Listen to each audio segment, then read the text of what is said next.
என் பேர் திருமலை வாசன், பொன்பரப்பட்டு.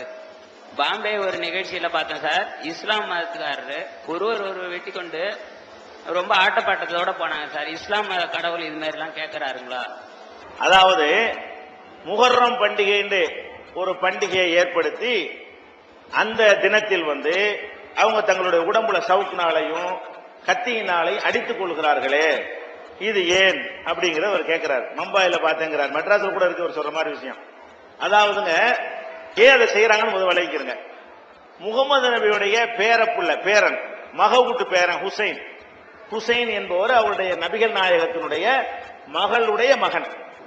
அவர் என்ன பண்றாருன்னா, அந்த காலத்தில் இருந்த ஆட்சி எதிர்த்து, இது நல்ல ஆட்சி இல்லைன்னு எதிர்த்து போர் செய்யறாரு.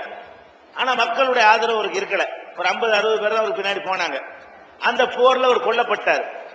நபிகள் நாயகத்துடைய பேரர் கொல்லப்பட்டார் என்பதற்காக வேண்டி துக்கம் அனுஷ்டிக்கிறோம் என்கிற பெயர்ல அந்த தினத்தை யாவப்படுத்திக் கொண்டு இவங்க தங்கள் மேனியை காயப்படுத்திக்கிறாங்க.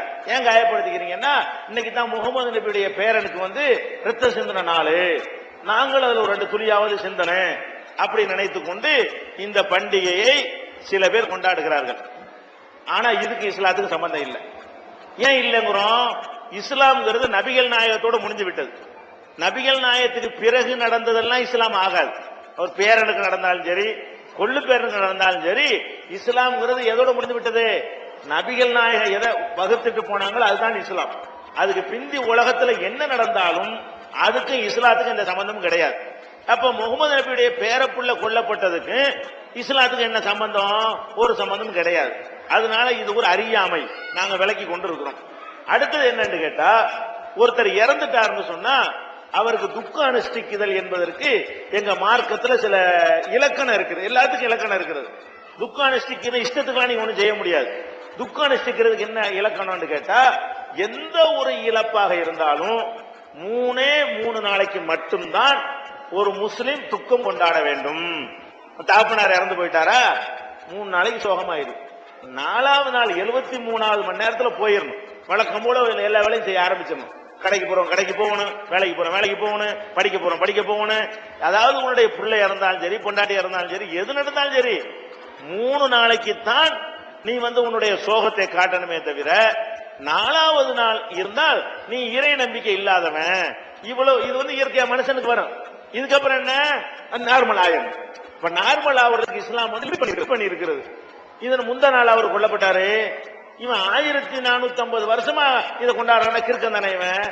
சோகம் அனுஷ்டிக்கிறதுக்கு லிமிட் எவ்வளவு? 3 நாள் இஸ்லாம் சொல்லுகிறது.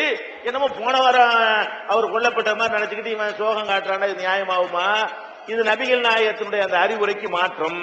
இவ்வளவு காலத்துக்கு பிறகு நான் சோகமா இருக்கிறேன்னு சொன்னா 4வது நாளைக்கு சோகமா இருக்க கூடாதுன்னு சொல்லப்பட்டிருக்குது.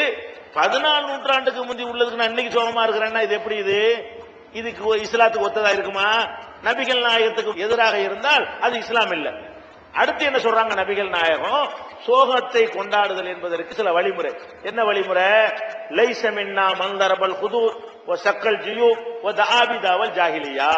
யார் ஒருத்தன் சட்டையை கிழித்துக் கொள்கிறானோ, கன்னத்தில் அரைந்து கொள்கிறானோ, முட்டாள்தனமான வார்த்தைகளை சொல்லி புலம்புகிறானோ, அவன் நம்மை சேர்ந்தவனே இல்லை. துக்கம் அனுஷ்டிப்பதற்காக வேண்டி சட்டையை கிழிச்சுக்கிட்டான்னு சொன்னா அவன் முஸ்லீமே இல்லைங்கிறாங்க.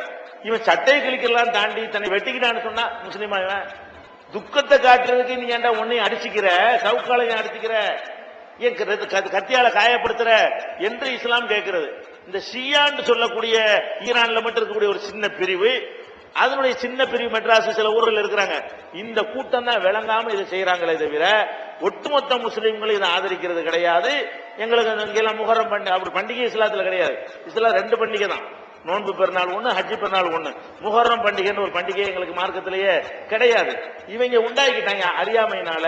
அதுக்கு இஸ்லாத்துக்கு சம்பந்தம் இல்ல. இந்த மாதிரியான கிறுக்குத்தனத்தை எல்லாம் ஒழிக்கத்தான் நபிகள் நாயகம் வந்தாங்க. நபிகள் நாயகம் பள்ளி வாசல்ல இருக்கிறாங்க. ஒரு ஆள் வெயில்ல நிக்கிறார்.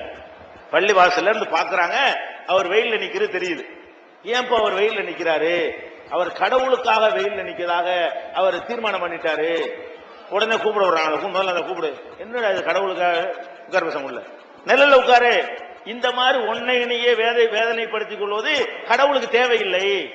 உன்னையே கஷ்டப்படுத்திக்கிற கடவுளுக்கு பிடிக்குமா? அதுல சந்தோஷம் அடைஞ்சான்னு அவர் கடவுளா இருப்பாரா?